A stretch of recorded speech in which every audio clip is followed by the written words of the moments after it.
પાસનાહ જીન થુઈ પાર્શ્વનાથ જીન સ્તુતિ સૌ કસાય સૂત્ર મૂલપાઠ ચૌ કસાય પડી મલ્લુલૂરણું દુજ્જય મયણ બાણ મુસુમરણું સરસ પિયંગુ વણુ ગયો ગામ્યું જય પાસુસ પુવંતે સામ્યું જસુતરની કંતી કડપસિનિદ સોહઈ ફેણીમણી કિરનાલિદ નમ નમ જજહર તડી લઈ લંચ્યું સો જીણું પાસું પયછું વંચ્યું. સામાન્ય અને વિશેષ અર્થ. ચૌ કસાય પડી મલ્લુલૂરણું ચતુષ્કાય પતિમલ લોટન. ચાર કશાય રૂપ શત્રુ યોદ્ધાના નાશ કરનાર.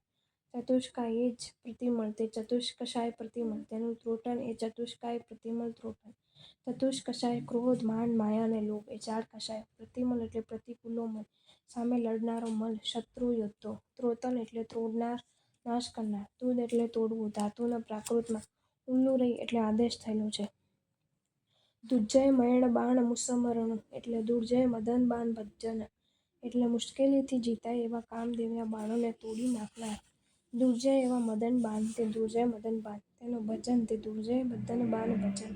દુર્જય એટલે જેનો જય દુઃખે કરીને મુશ્કેલીઓ થાય તે મદન બાણ એટલે મદનના બાણ કામ વાસનાના હલ્લા. માધ્ય તૈનિથી મદન એટલે જેના વડે ઉન્મત્ત થવાય તે મદન. તેવી વસ્તુઓ અનેક છે પણ વિશેષ પ્રકારે કામ વાસના વડે ઉન્મત્ત થવાય છે તેથી કામ વાસનાને મદન કહેવામાં આવે છે. મદનો મન્મથો માર એટલે બાણ એટલે તીરથી જેનાથી કામદેવની ચોટ લાગે એટલે કે મન પર કામ વાસનાનો હલ્લો થાય તેને મદન બાણ કહેવાય છે. ભજન એટલે ભાંગી નાખનાર. અહીં ભજન ભાંગવું ધાતુનો પ્રાકૃતમાં મુસુમર એવો આદેશ થાય છે. ભંજે વેમય મુસુમરમ મૂર શૂરસૂડ વીર પવિરજ એટલે કરજ નીરજ. પક્કી સૂત્રપત્રમાં 58માં માંડનું રણ છે જેનો અર્થ સર્વગરોધન કરાયો છે. સરસ પિયંગુ વયણું એટલે સરસ પ્રિયંગુના જેવા રંગવાળા. સરસ એવી પ્રિયંગુ તે સરસ પ્રિયંગુ તેનો વર્ણ તે સરસ પ્રિયંગુ વર્ણ સરસ એટલે તાજી નવી. પ્રિયંગ એટલે વનસ્પતિ વિશેષ. વર્ણ એટલે રંગ. ગયગામ્યું એટલે ગજગામી હાથીના જેવી ગતિવાળા. ગજસ્ય ગમનમ્ ઇવ ગમનમ્ યસ્યાસો ગજગામી એટલે ગજની ચાલ જેવી ચાલ છે જેમની તે ગજગામી. ગજ એટલે હાથી. જેવું એટલે જય પામવું. પાસુ એટલે શ્રી પાર્શ્વનાથ. ભુવનતય સામ્યું એટલે ભુવનત્રયી સામ્યું એટલે ત્રણ ભુવનના નાથ. ભુવનત્રયના સ્વામી તે ભુવનત્રય સ્વામી. ભુવનત્રય એટલે ત્રણ ભુવન. સ્વામી એટલે નાથ. જસુ એટલે જેનો. તનુકંતી કડપ એટલે શરીરનું તેજોમંડળ. સિનિધૌ એટલે કોમલ મનોહર. સોહઈ એ શોભતે એટલે શોભે છે. ફણીમણી કિરણાલિધૌ ફણીમણી કિરણાશ્લિષ્ટ એટલે નાગની ફેણ ઉપર રહેલા મણિના કિરણોથી યુક્ત. ફણીનો મણિ તે ફણીમણી તેના કિરણ તે ફણીમણી કિરણ તેના તે અશ્લિષ્ટ તે ફણીમણી કિરણાશ્લિષ્ટ. ફણીન એટલે સર્પ. મણિ એટલે માથામાં રહેલો મણિ. આશ્લિષ્ટ એટલે સંબંધિત યુક્ત. નમ એટલે નનું ખરેખર જાણે કે. નવજલહર એટલે નવીન મેઘ. નવજલધર તે નવજલધર નવ એટલે નૂતન નવીન જલધર એટલે વરસાદ મેઘ. તડી લઈ લંચ્યું એટલે વીજળી વડે સહિત. તડિલતાથી લાંછિત તે તડિલતા લાંછિત એટલે વીજળી લાંછિત એટલે યુક્તિ સહિત. સો એટલે તે. જીનું એટલે જીન. પાસું એટલે શ્રી પાર્શ્વનાથ. પયચ્છું એટલે આપો. વંચ્યું એટલે વાંછિત ઇચ્છેલું.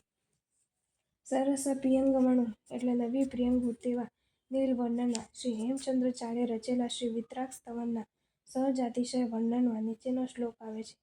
પ્રિયંગુ સ્ફટિક સ્ફર્ણ પદ્મરાગાજન પ્રભો તવા ધોત સૂચિ કાયકમિવ નાક્ષિભેદ. હે પ્રભો, પ્રિયંગુ સ્ફટિક સ્વર્ણ પદ્મરાગ અને અંજનાની જેવી પ્રભાવાળી તમારી ધોયા વગરની નિર્મળ કાયા કોને આશ્ચર્ય પમાડતા નથી. અહીં પ્રિયંગનો અર્થ વિવરણ કરતા શ્રી પ્રભાનંદે ફાલિનીલતા કરેલો છે. તત્ર પ્રિયંગુ ફલિનીલતા અને તેના પર અવચૂડી રચનાર શ્રી વિશાળરાજે નીલવર્ણવાળું વૃક્ષ કરેલું છે. પ્રિયંગુ નીલવર્ણનો વૃક્ષ એટલે પ્રિયંગુ શબ્દથી અહીં નીલવર્ણવાળી વિશિષ્ટ વનસ્પતિ સમજવાની છે. અર્થસંકલના. ચાર કશાયરૂપી ક્ષત્ર યોદ્ધાના નાશ કરનાર. મુશ્કેલીથી જીતાય એવા કામદેવના બાણોને તોડી નાખનાર. નવી પ્રિયંગુલતાના જેવા વર્ણવાળા હાથીની જેવી ગતિવાળા ત્રણ ભુવનના સ્વામી શ્રી પાર્શ્વનાથ જય પામો. જેઓના શરીરનું તેજોમંડલ મનોહર છે. જે નાગના મણિના કિરણોથી યુક્ત છે. જે વીજળીથી યુક્ત નવો મેઘ હોય તેવા શોભે છે. તેવી શ્રી પાર્શ્વજીત મનોવંચિત ફળને આપો. સૂત્ર પરિચય. શ્રી પાર્શ્વજીતની સ્તુતિ નિમિત્તે રચાયેલું આ સૂત્ર પાસનાહ જીણ થુઈ એટલે શ્રી પાર્શ્વનાથ જીન સ્તુતિના નામથી ઓળખાય છે. તેના પ્રારંભિક શબ્દો પરથી તે ચૌ કસાય સૂત્ર નામથી પણ પ્રસિદ્ધ છે. આ સૂત્રનો મુખ્ય ઉપયોગ છેલ્લા એટલે સાતમા ચૈત્યવંદન વખતે કરવાનો હોય છે. સાત ચૈત્યવંદન સંબંધી શ્રી મહાનિષેધ ભાષામાં કહ્યું છે કે પડીક મને ચૈય જીમણ ચરિમ પડીકમણ સુવર્ણ પડીબો હે જીય વંદનીય જૈનો સત ઉબેલા આહરતે પડીકમણો ગેહિનો વિહુ સંગવેલા પંચવેલ ઈયરસ પુઆસુ તી સંજ્યાસુ હોય તી ધેલા જહનેનમ. એક અહોરાત્રમાં સાધુએ 7 વાર ચૈત્યવંદન કરવાના હોય છે. તે આ રીતે: પ્રભાતના પ્રતિક્રમણમાં, મંદિરમાં ભોજન પહેલાં, દિવસચર્યમ ગોચરી કર્યા પછી, દેવસિક પ્રતિક્રમણમાં, શયન સમય અને જાગીને. 2 વાર પ્રતિક્રમણ કરનાર શ્રાવકને પણ 7 વાર ચૈત્યવંદન હોય છે. તેમ ન કરનારને 5 વાર હોય છે અને ત્રિસંધ્યા પૂજન કરનારને 3 વાર હોય છે. શ્રાવકને જગન્યથી 3 વાર ચૈત્યવંદન કરવાનું હોય છે. 7 ચૈત્યવંદનની ગણતરી આ રીતે થાય છે: પહેલા 2 સૂતા જાગતા, ત્રીજા 4, 2 વાર આવશ્યકમાં, 5, 6 ત્રિકાળ પૂજન કરતી વખતે. સાધુઓ 7મું ચૈત્યવંદન સંતારા પૃથ્વી ભણાવતી વખતે કરે છે. જ્યારે શ્રાવકો સૂતી વખતે 7મું ચૈત્યવંદન કરવાનું ચૂકી ન જવાય તેટલા માટે દિવસીય પરિક્રમણના અંતમાં સામયિક વાળતી વખતે લોગસ ગયા પછી પ્રસ્તુત સ્તોત્ર વડે કરી લે છે. આ ચૈત્યવંદનમાં શ્રી પાર્શ્વનાથની વિવિધ રીતે સ્તુતિ કરવામાં આવી છે. પ્રથમ તો તેમને 4 કષાયરૂપી શત્રુ યોદ્ધાઓએ જીતનારા જણાવ્યા છે. કારણ કે જ્યાં સુધી કષાયો જીતાય નહીં ત્યાં સુધી નિર્મલ ચારિત્ર્યની પ્રાપ્તિ થતી નથી. આત્મા મલ છે તો કષાયો પ્રતિમલ છે એટલે તેના પર વિજય મેળવવો જ જોઈએ. પછી તેમને કામદેવ પર વિજય મેળવનારા જણાવે છે. કારણ કે કષાય પર જય મેળવવાનું કેટલું જરૂરી છે તેટલું જ જરૂરી 9 કષાય પર વિજય મેળવવાનો છે અને તેમાં મુખ્યતઃ મદન કે કામની છે.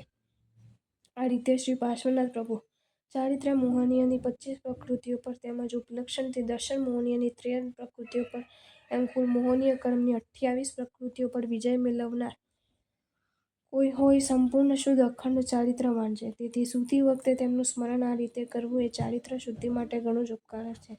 વળી શ્રી પાર્શ્વનાથ પ્રભુ પ્રિયંગુલતા જેવા નીલ આભાવાળા છે, હાથીના જેવી સુંદર ચાલવાળા છે અને તૃણભુવનના સ્વામી છે. તેમનો જય ઈચ્છવા વડે આરાધ્યનો અથવા ચારિત્ર્ય ધર્મનો જય ઈચ્છવામાં આવે છે. સમ્યક દ્રષ્ટિવાળા મનુષ્ય હંમેશા એ જ ઈચ્છા રાખે છે કે જગતમાં ચારિત્ર્ય ધર્મની વૃદ્ધિ થાય અને તે રીતે દરેક આત્મા પોતાનું આત્યંતિક કલ્યાણ કરે. બીજી ગાથામાં શ્રી પાર્શ્વનાથના બાહ્ય સ્વરૂપનું કે દેહનું વર્ણન કરવામાં આવ્યું છે. શ્રી પાર્શ્વનાથના શરીરમાંથી અપૂર્વ તેજોમંડળ પ્રસ્ફુટિત થઈ રહ્યું છે. તે અતિ મનોહર એટલે નેત્રોને મુગ્ધ કરે એવું છે. વળી તેમના મસ્તક પર ધર્મેન્દ્રની ફેણો છત્ર રૂપે રહેલી હોવાથી તેમજ તેની અંદર રહેલા મણીઓમાંથી અનેરી દિવ્ય પ્રભા નીકળતી હોવાથી તેઓ એવા સુંદર લાગે છે કે જાણે વીજળીના ચમકારાથી યુક્ત નવીન મેઘ ઉમટ્યો હોય. આવા નીલપ્રભાવાળા અને ધર્મેન્દ્રની સેવાથી યુક્ત એવા શ્રી પાર્શ્વનાથ મનોવાંછિત ફળની સિદ્ધિ કરે એ છેલ્લી અભિલાષાપૂર્વક ચૈત્યવંદનની પૂર્ણાહુતિ કરવામાં આવે છે. પ્રકીર્ણક: આ સૂત્ર અતિ પ્રાચીન છે. સૂત્રની ભાષા અપભ્રંશ છે. વિક્રમની 18મી સદીના થયેલા ઉપાધ્યાય શ્રી મેઘવિજય ગણીએ મેઘ મહોદય અપરનામ વર્ષપ્રબોધમાં આ બંને પદોને મેઘાકર્ષણ વૃત્તયંત્રની સ્થાપનામાં ઉદ્ધૃત કર્યા છે અને તેને ગણવાનો વિધિ બતાવેલો છે. પહેલે પદ્યમાંના ચરણોમાં 17, 16, 16 ને 16 માત્રા છે. બીજા પદ્યમાંના ચરણોમાં 16, 16, 16 એ 16 માત્રા છે. જો તમને આ વિડીયો ગમ્યો હોય તો આ વિડીયોને લાઇક કરો અને શેર કરો અને આવા જ નવા વિડીયો જોવા માટે જૈન ફેક્ટ્સ એન્ડ સ્ટોરીઝની ચેનલને સબસ્ક્રાઈબ કરો. ધન્યવાદ.